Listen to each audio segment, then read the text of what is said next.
Let's take a look at poems.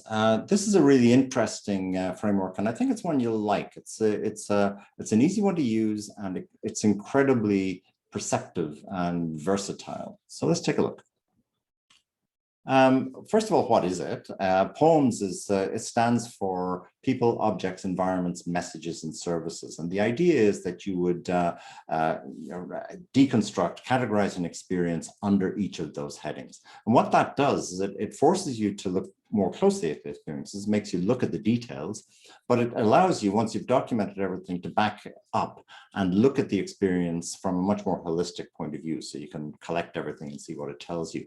It gives you some sensory information about what users may notice in the environment, and that then can be an input to something like empathy maps, journey maps, and other methods. And also it can trigger some specific ideas that for dealing with the problem, or specific problems or sub problems that could be solved within the environment. So it's very, very useful.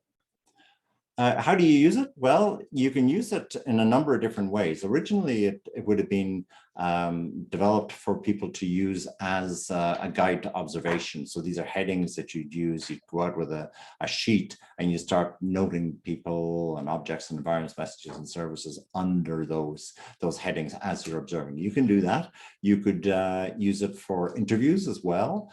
You could use it after the fact, after you've done your interviews or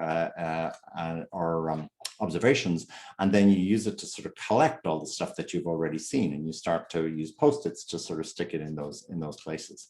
So the way you use it is to make a table, very simple, make a table with people, objects, environments, messages, and services, and then collect your observations under each of those headings. So let's go and take a look at the Miro board to see what that looks like in practice. And you'll see that, let's just pull it up here. You'll see that there's a template here with poems on it. And all you're going to do is gather things under each of these headings, so that then you could, for example, if you're using it after the fact, you could start putting stickies in like this. Reduce that so that it fits, but you could start putting stickies in under each of these headings.